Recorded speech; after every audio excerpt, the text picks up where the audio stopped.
आज हम Rajasthan high court LDC के लिए वाच्य पढ़ेंगे। वाच्य 3 प्रकार के होते हैं: कर्तवाच्य, कर्मवाच्य, भाववाच्य। क्रिया के जिस रूप से जाना जाए कि वाक्य में क्रिया द्वारा कही गई बात का विषय कर्ता है अथवा कर्म है या भाव है तो उसे वाच्य कहते हैं। वाच्य 3 प्रकार के होते हैं। कर्तवाच्य, इसमें कर्ता प्रधान होता है और क्रिया का सीधा और प्रधान संबंध कर्ता से होता है। जैसे अनिश खत लिखता है, इस वाक्य में लिखता है क्रिया का प्रधान उद्देश्य अनिश करता है। अनिश लिखता है यह मुख्य वाक्य, इसलिए यह वाक्य कर्तवाच्य है। कर्तवाच्य में क्रिया के लिंग और वचनकर्ता के अनुसार होते हैं। कर्तवाच्य में सहकर्मक क्रिया और अकर्मक क्रिया के भी वाक्य होते हैं। जैसे सहकर्मक, श्याम पत्र लिखता है, लड़कियां लेख लिखती हैं, सोनिया किताब पढ़ती है, लड़के पुस्तक पढ़ते हैं। अकर्मक, श्याम रोता है, लड़के सोते हैं, रामा हंसती है। कर्मवाच्य, इसमें कर्म प्रधान होता है, कर्मकर्ता की स्थिति में होता है, क्रिया का संबंध सीधा कर्म से होता है। क्रिया के लिंग वचन में भी कर्म के अनुसार ही होते हैं। जैसे सुशील से पत्र लिखा जाता है, इस वाक्य में लिखा जाता है क्रिया का मुख्य संबंध पत्र कर्म से, इसलिए वाक्य कर्मवाच्य। कर्मवाच्य में वाक्य केवल सकर्मक क्रिया से ही होते हैं, अकर्मक क्रिया के नहीं। उदाहरण, देवेंद्र द्वारा पुस्तक लिखी जाती है, हरीश से पत्र पढ़ा गया। अब है कर्तवाच्य और कर्मवाच्य। पिता ने पुत्री को सुला दिया, पिता द्वारा पुत्री को सुला दिया गया। आप फूल तोड़ोगे, आपसे फूल तोड़ा जाएगा। प्रेम किताब पढ़ता है, प्रेम से किताब पढ़ी जाती है। अनीश खत लिखता है, अनीश से खत लिखा जाता है। ओम प्रकाश के द्वारा भोजन किया गया। कर्ता द्वारा ज्ञात न होने पर सरकारी सूचनाओं में, वैज्ञानिक या शास्त्रीय विवेचनों में या सभा आदि की रिपोर्ट में कर्मवाच्य का प्रयोग होता है। भाववाच्य,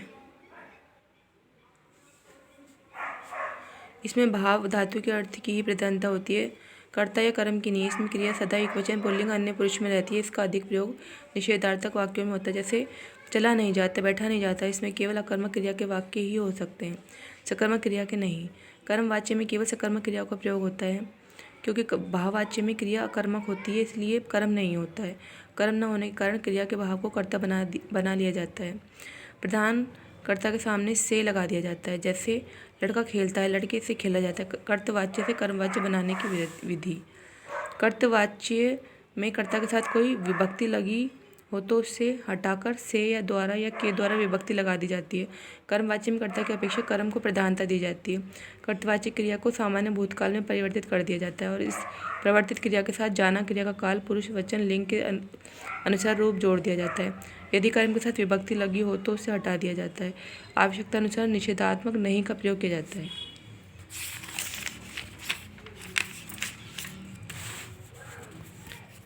नेपाल में भूकंप पीड़ितों की सहायता के लिए सरकार ने करोड़ों रुपए खर्च किए। नेपाल में भूकंप पीड़ितों की सहायता के लिए सरकार द्वारा करोड़ों रुपए खर्च किए गए। आप क्रिकेट खेलेंगे, आपसे क्रिकेट खेली जाएगी। कर्तवाच्य से भाववाच्य बनाने की विधि। कर्ता के आगे से अथवा के द्वारा लगा दें। मुख्य क्रिया को सामान्य भूतकाल की क्रिया के एक वचन में बदलकर उसके साथ धातु के एक वचन पुल्लिंग अन्य पुरुष का वही काल लगा दें जो कर्तवाच्य क्रिया का है। जैसे कर्तवाच्य और भाववाच्य शब्द हैं। लड़का बाग में सो रहा था, लड़का के द्वारा बाग में सोया जा रहा था। पक्षी आकाश में उड़ते हैं, पक्षियों द्वारा आकाश में उड़ा जाता है। लड़के पढ़ेंगे, लड़कों द्वारा पढ़ा जाएगा। मैं ये किताब नहीं पढ़ सकूँगा, मुझसे किताब नहीं पढ़ी जा सकेगी। अब चलें, अब चला जाए। मोहन पानी नहीं पी रहा है, मोहन से पानी नहीं पिया जा रहा है। सर्दियों में खूब खाते हैं, सर्दियों में खूब खाया जाता है। अब है कर्तवाच्य से कर्मवाच्य और भाववाच्य बनाना। गीता पत्र लिखती, गीता द्वारा पत्र लिखा जाता है। वह लिख नहीं सका, उससे लिखा नहीं जा सका, भाववाच्य। मुकेश ने राकेश को पीटा, मुकेश द्वारा राकेश को पीटा गया, इसका भाववाच्य नहीं है।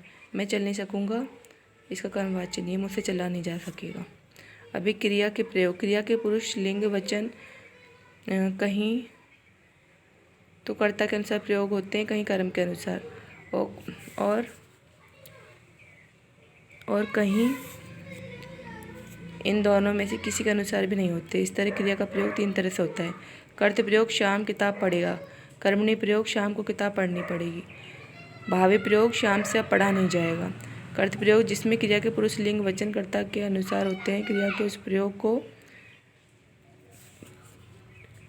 कर्त प्रयोग कहते हैं। इसमें वर्तमान काल और भविष्य काल में कर्ता विभक्ति चिन्ह रहित होता है। जैसे चतुर्वेदी खत लिखता है, सुशीला फूल तोड़ेगी, रागिनी गीत गा रही है। कर्मणि प्रयोग, इसमें क्रिया के पुरुष और वचन कर्म के अनुसार होते हैं। कर्मणि प्रयोग में कर्तवाच्य में भूतकाल में कर्ता के साथ ने और कर्म वाच्य में सभी कालों में से के द्वारा लगते हैं। इसमें कर्म के साथ को विभक्ति चिन्ह नहीं लगता, जैसे रमेश ने पुस्तक पढ़ी, सुशीला ने फूल तोड़ा। भावी प्रयोग, इसमें क्रिया के पुरुष लिंग वचन कर्ता या कर्म के आश्रित नहीं होते, अपितु क्रिया सदा अन्य पुरुष पुल्लिंग एक वचन में होती है। भाव वाच्य की सभी क्रियाएं भावी प्रयोग में आती हैं, जैसे फिरोज से गाया नहीं गया। Thank you.